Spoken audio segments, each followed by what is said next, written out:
Hello, everybody, and welcome to Madden and Benz. Unfiltered, Tim Benz and Mark Madden with you. Glad that you're with us here, as always, for our Monday morning stream. Today, brought to us by Mike's Beer Bar on the North Shore. Try one of their 500 available craft beers, grab some food, including the fabulous steak on a stone, and watch Pittsburgh sports all season long on one of their many TVs directly across from PNC Park at the end of the Clemente Bridge. Also, Mike's Beer Bar is going to be sponsoring the Friday football show with myself and Mike DeCourcy. That launches Friday to preview every Steelers game, the entire NFL weekend, some college football talk as well. And they'll be sponsoring the pregame podcast, too, that'll take place on Sunday morning. All right, Mark, let's dive into what happened over the weekend with the Pirates. As I put as the title for my column today at Trib Live, rock bottom, not UFO rock bottom, way worse than that. What happened against the Rockies on Friday night and what happened with the trade deadline? Well, they won yesterday, and it goes to show how I've always kind of thought the notion of the altitude in the ballpark in Denver was overrated. But then you see, Peguero turning into Babe Ruth and Horwitz hits the 2 home runs yesterday. And there really is something to it, obviously, but yeah, I thought the blowing of a 9-run lead twice, not once but twice, on Friday was just it was rock bottom. But then the next day, blowing the lead when Skeens was pitching, the 4-0 advantage, that's happened before, but Skeens was complicit this time, getting chased in the 5th inning after not retiring 4 batters. So. Yeah, it's as bad as it gets. And the trade deadline, just once again, I just submitted a trip column, just displays that it's all about pocketing every dollar they can because they got no return for 3 pretty good players over whom they had contract control moving forward. And he really said, Ben Cherington really said, and I want people who are out there already commenting, I can see some coming in out of the corner of my eye. I want Pirates fans to comment on what Cherington said. You've got to be offended. You've got to be pissed off. You've got to be upset at the fact that he actually tried to advance that the Pirates never make moves with finances as the primary reason. Never. Like, that's never happened before. You got to be kidding me. I mean, like, even the ones like Brian Hayes, I understood why they did it for financial reasons. He was making too much for a guy who wasn't good enough. Trade him. Go ahead. But, like, don't lie to me about it and make it sound like that wasn't the reason for a lot of the other moves that they've done. No, it was the reason for every move they made at this deadline. Tim, they cut Roddy Tellez 4 plate appearances shy of a $200K bonus last year.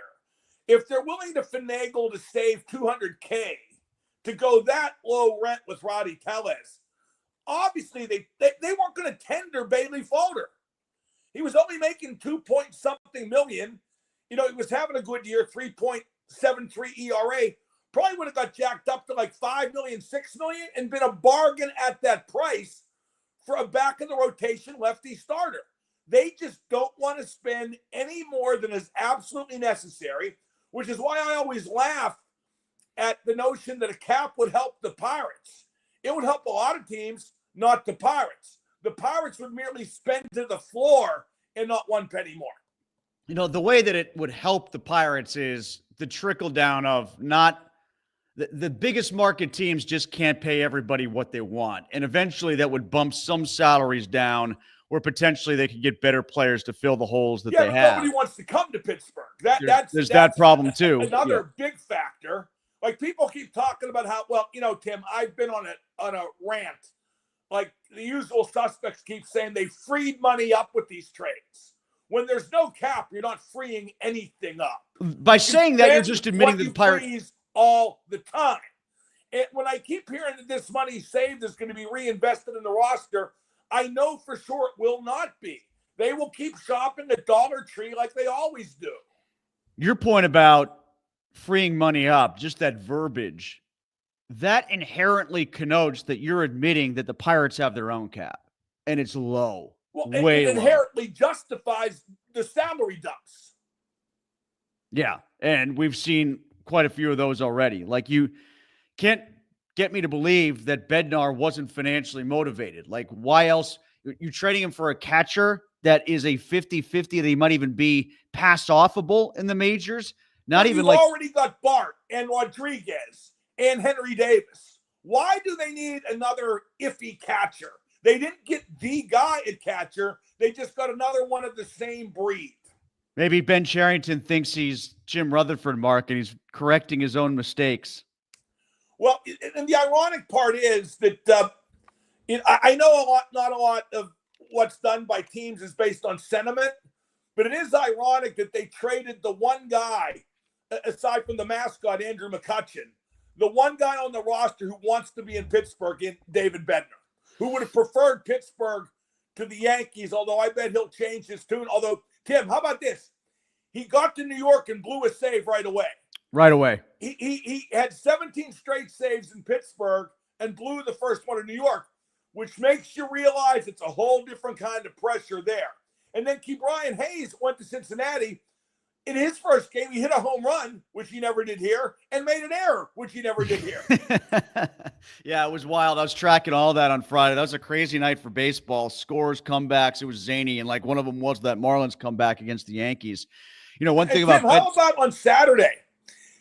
I've seen it done before, but like in Little League. O'Neal Cruz in center field, who I've now tagged Willie Mays, overran a ball coming forward. A ball was hit right at him, and he ran too far in and too far to one side, and the ball glanced off his glove and went by. Yeah, and that, I mean, I'll give a little bit of coarse field to that, too. You were talking about the coarse field factor. It was all over Santana's face. Like, you could tell right away, my stuff isn't breaking. What's going on here? And that's what got him in trouble. And he looked defeated even before he threw the home run pitch. Yeah, there are so many. Again, I underestimated the factors. And out of, masochism, I watched some of all three games. I did a viewing party. Yeah, I saw that. Yesterday's game at Celebrations. Talk about, I was joined by a bunch of other masochists at Celebrations in Imperial. And yeah, it is definitely a factor. I don't know if it's good, bad, fun, disgusting, but it's a major factor. I think macabre fascination is basically the way to talk about it, because there was this sardonic cheer that broke out when I was at Sharky's. It was wall-to-wall people wearing black and gold. Everybody had their Fryermuth and Cam and TJ jerseys. And all of a sudden they stopped talking about how Will Hard looked at the night practice and said, are they going to blow this? And it was just like, only the Pirates could do this. Like, there was almost this communal feeling that you were watching this hysterical thing that was coalescing before your eyes. Back in the day, that would have wound up with people throwing beer bottles at the TV. Instead, everybody was buying each other around because it was just like, hey, we watched this and we're sitting through it together. Let's have fun with it, because if not, we're going to cry. Didn't Will Howard have like a 45-yard touchdown run in practice? Yeah, he had one of those keepers. He kept it on a freeze option. Boy, I can imagine the reaction to that. I'm popped. Yeah. I'm beginning to think Caballi's car wasn't stuck in mud. Did he ever get it out, by the way? I sort of stopped following that story. Yeah, there was a photo of all the assembled media helping him push it out. Wouldn't they just put, they couldn't put a plank of wood behind it to get some traction on the tires? Isn't that the way you're supposed to do that? Well, I'd just like to go on the record and say I would not have helped. McAfee, you think McAfee would have helped? Yeah, because it would have got on camera. All right, Mark, let's get to the Steelers since we kind of gotten there already. I ran a thing in First Call today. Jim Miller, the former Steelers quarterback, was there for Sirius XM. And he said he thought Rodgers looked really good, like better than what he looked in New York, better than what Russ was when Russ was good in the 6-1 stretch that he had to start in the first 7 games that he played. It hasn't manifested like that consistently on the field. I will say this. Miller watched the Thursday practice where Rodgers was good, and he talked to me before the night practice where the first-team offense didn't have much. But you're hearing a lot of that now, that the first-team offense is significantly behind the defense.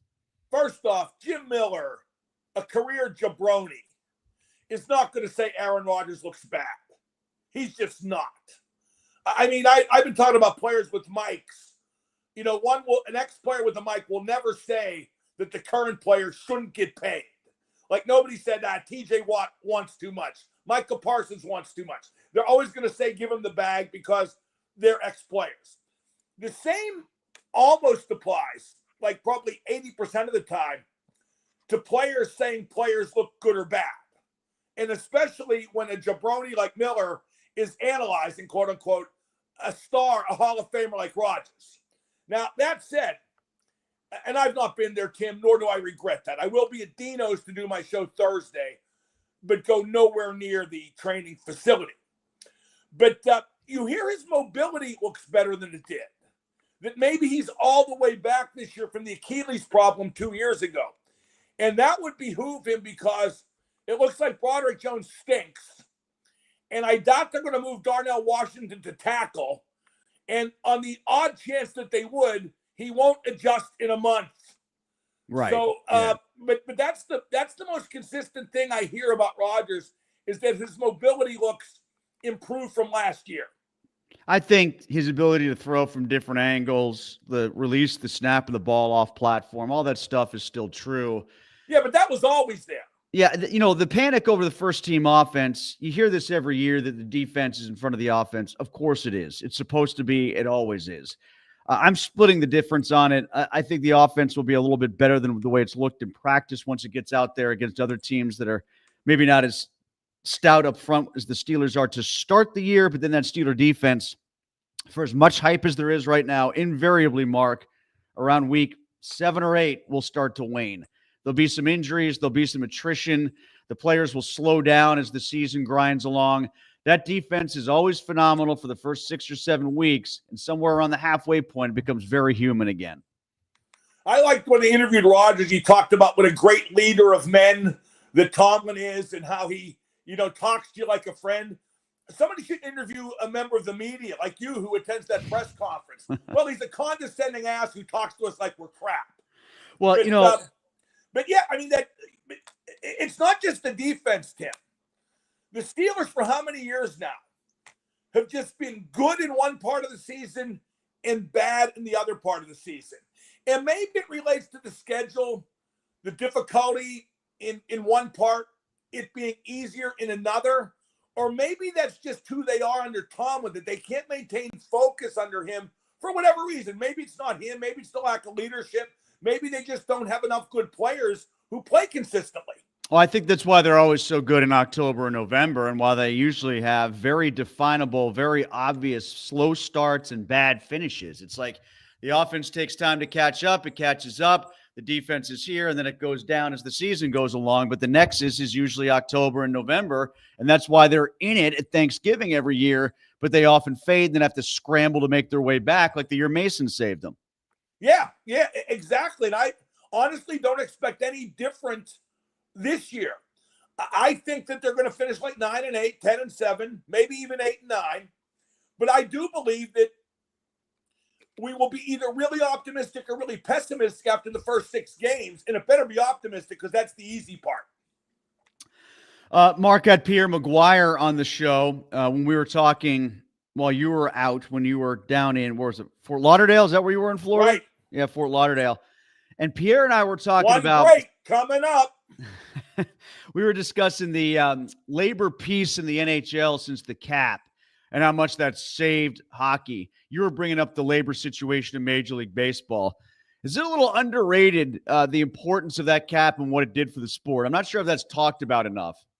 Oh, no, the cap saved the Penguins. Maybe in terms and of the league existing or staying in Pittsburgh. Yeah, with the market disparity in hockey and the revenue disparity in hockey, the cap might have been most necessary for the NHL as opposed to the other leagues. It saved so much about the league and the Penguins specifically. But that said, when I look at the baseball situation, I hate unions in sports, okay? Again, I'm glad that the NHLPA acquiesced to the cap and saved hockey, and that the owners were smart enough to push it through, even if it did mean losing a season. But I look at baseball, and that union does exactly the opposite of what a union is supposed to do.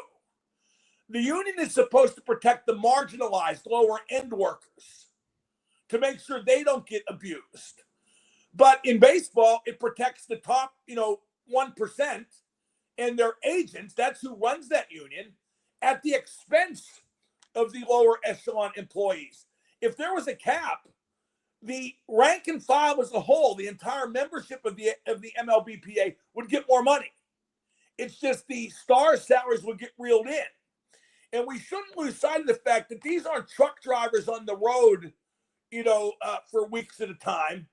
Nobody's working a hard 12 on the floor at J&L 10. Right. This is a league where the minimum salary is $760,000. So I not only question what that union does, I question its very existence and need. To that point, Mark, I believe I saw this right before we came on. The new guy that got hired to replace the ousted member from the NFLPA who got in trouble, he's apparently from SAG-AFTRA, which is our union. So I could just I'm not in a union currently. You're not in it. I'm in it tangentially, but not as a full-time member. But I could just see if he's like anybody else who's come out of that union that's been a representative, they're going to get steamrolled by Goodell in the NFL. Tim, I was in the newspaper guild at the Post-Gazette, got screwed 7 ways till Sunday, my entire existence there. They could do nothing to help me. I was in SAG-AFTRA when I worked at 1250, got fired. They couldn't help me. Luckily, as we know, my contract was ironclad. Let's get to some comments here. We'll start with Steven. He says the only way to get out of the Pirates situation is that fans need to stop going to games. I've not been to a Pirates game since 2018. I'm not one who's on board. That's a different guy, but that's all right. Actually, that guy that Chris just pulled up had the same point.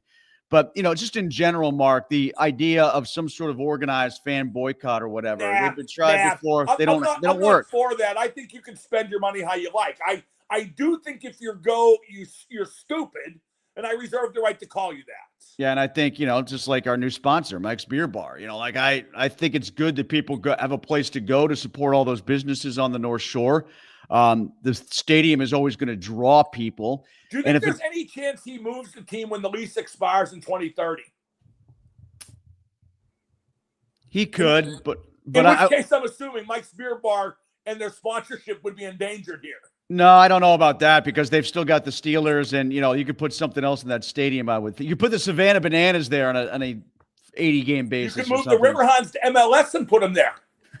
Yeah, well, that's been talked about, hasn't it? Like turning that into a soccer stadium. I don't know if it's been talked about, but Tim, I don't think that he will move the team. I think the city will bend over backwards in 2030 and give him whatever he wants via improvements to renew that lease. But I don't think MLB would stop him. I mean, the A's just moved, and that's because they couldn't get a new stadium. But PNC Park's not new anymore either. I just when a guy would cut Rowdy Tellez to save $200K, don't ever underestimate his greed. Let's get to Bubba, who says they literally signed free agents in order to trade them for high A players. The cycle never ends. That was the great irony of this trade deadline. Why not trade those 3 guys, Connor Falefa, Haney, and Pham, for minor league players? Like, those guys are just going to walk anyway. I'm only assuming there was just no interest in them whatsoever. I mean, IKF's been terrible for a couple months. Pham was terrible for the first 2 months and is known for being a pain in the ass. And Haney's just Falter Jr., a lesser version. I would have thought that IKF still would have commanded something with his ability to play every position and not making too much. Yeah, and Pham's been great at the plate, despite as much of a pain in the ass he might be. He's been great at the plate the last 2 months. But again, Tim, I have to assume there was no interest in those guys, or they would have traded them. There is no upside to the Pirates keeping them, not in any way, not financially, because, you're paying them more than you would pay a minor leaguer. This is Jeremy, who says the Pirates are just a promotional team at this point, with your Hawaiian shirts, bucket hats, and bobbleheads. When he said promotional team, I thought he was referring to players coming to the Pirates and then getting promoted to other major league clubs. I thought that's where he was going with it. Well, yeah, it's you know what they're like. Like in English soccer, in soccer in Europe, some teams are selling clubs. Like they just, develop players, and when they're good, they sell them off for huge profit to the better teams. And every once in a while, those teams will put together like a good run, and finish higher up the standings. Not in Champions League, because if they do that, they keep the players for Champions League. But yeah, the Pirates are a selling club. That's the term we should apply, because it applied this year, didn't it? Richard says, will Rodgers help the offense? Likely, unfortunately, at 41 years old and behind an offensive line full of question marks. The real question is how long before he gets hurt. And I do think that's a little bit of a flaw in the analysis for the Steelers right now. Everybody is sort of saying, like, making their predictions based on a better Rodgers than last year is going to be upright for 17 games. They only got, 12 games out of Russell Wilson last year. And Fields had to start the first 6, so 11 games out of Russ, actually, and then 12 in the playoffs. So, it might go that way with Rodgers, too. And then you don't have a Justin Fields to turn to. You're turning to Mason, who they let go for Fields in the first place, or you go to Will Howard, who's a rookie. If they go to Will Howard, I hope they do, because give the people what they want, Tim. I want it, too, just for a different reason. I think Rudolph will have to start about 4 or 5 games, just like Fields did last year. Bill says once Skeens leaves and Kutch retires, the Pirates will truly be a hodgepodge of nothingness. That was the Dennis Eckersley line when the Red Sox came through. And they're that now. I was just going to say he was accurate then, and that holds today. Apparently nobody wanted to trade for Kutch, Tim. I don't think anybody bothered. Why would you? I mean, a right-handed DH who he doesn't even want to leave. He just wants to be here where his popularity is going to endure forever. It's not about chasing titles anymore. He'll play next year here. I think so. He's a mascot.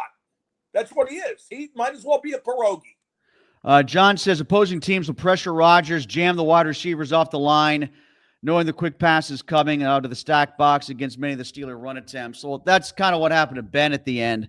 I think it's going to be hard to jam DK all the time. DK can get away with that. On the McLaurin front, Mark, let's talk about that, the wide receiver from Washington. I think he'd be a great fit here. But, they're not going to give away their first for him because they have to be in play for a quarterback somehow. No, they can't give away their first.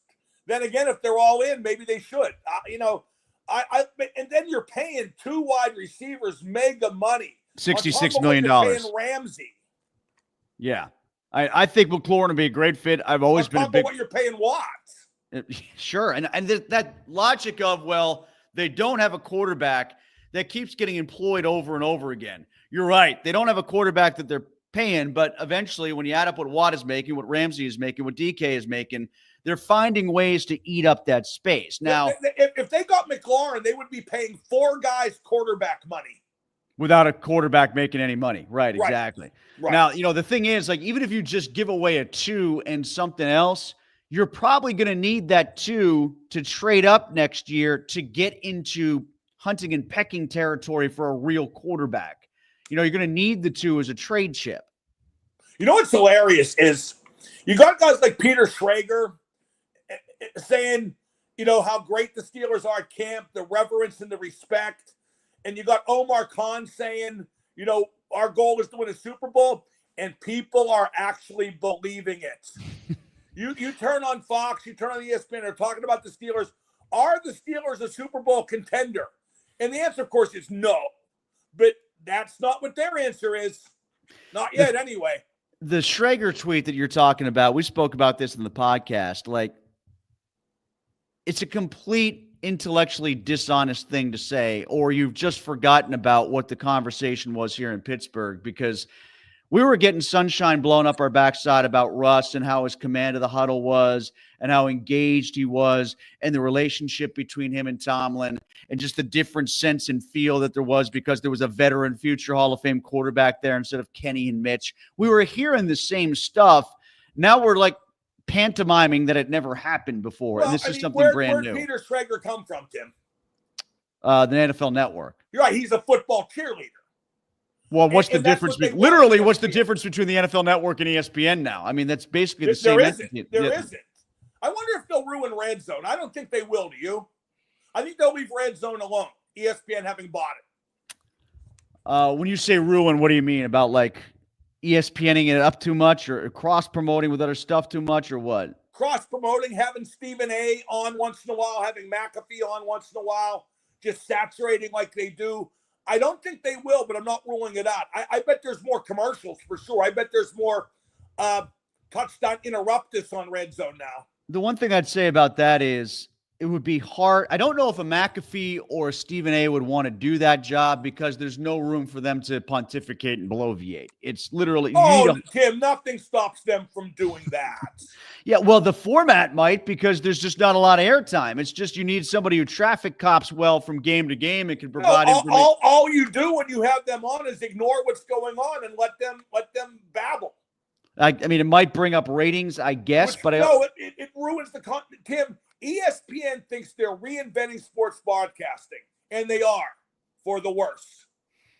Often, yeah. Let me get to one more. Now I've lost it here.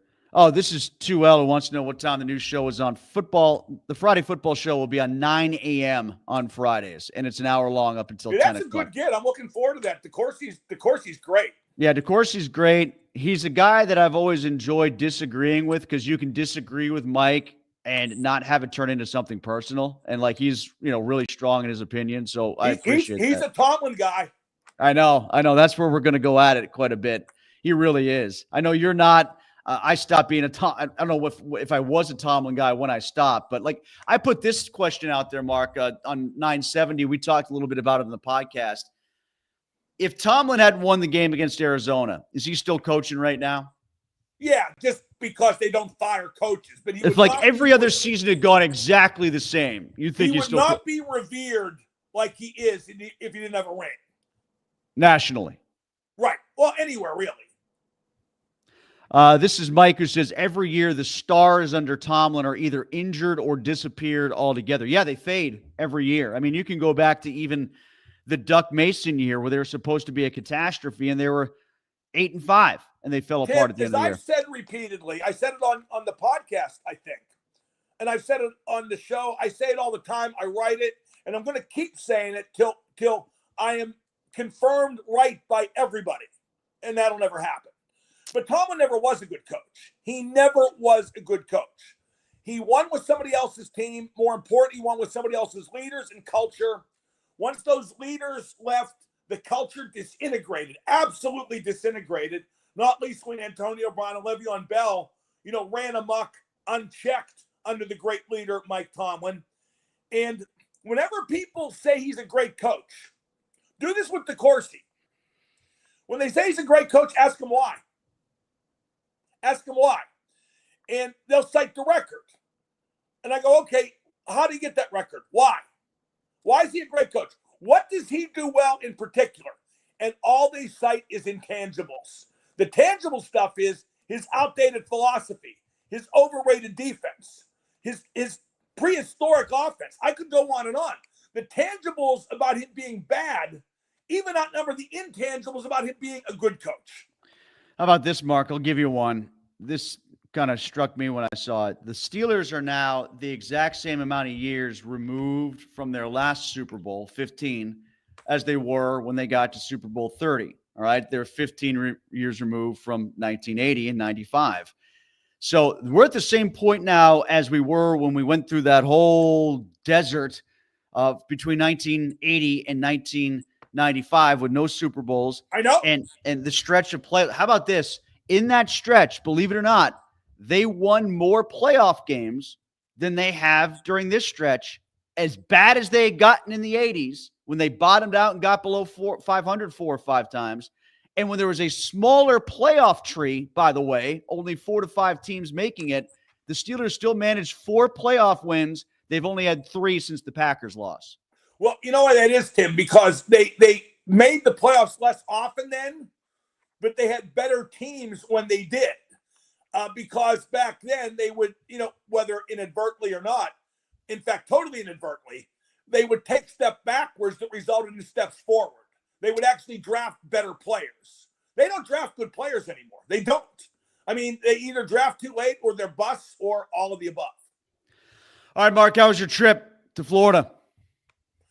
It was good. I mean, I really like the Seminole Hard Rock Casino in Lauderdale. I mean, It's self-contained. You don't have to go anywhere. I'm really trepidatious. I'm going to Vegas in September for Motley Crue's residency, which will finally occur after Vince Neil, their singer, has recovered from illness. But boy, Vegas is so expensive now. They have ditched the philosophy of, just getting gamblers there by offering cheap everything. And now it's more about conventions and people coming in for events like I am, or for sports, games, teams, whatever. So, and the streets are just lined with the homeless and with riffraff.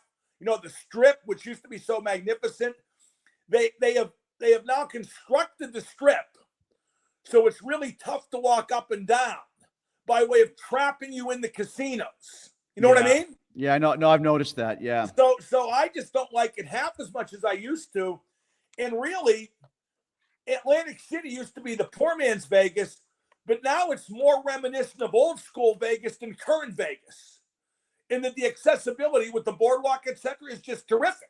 Well, it literally feels like old Vegas that still exists in Vegas.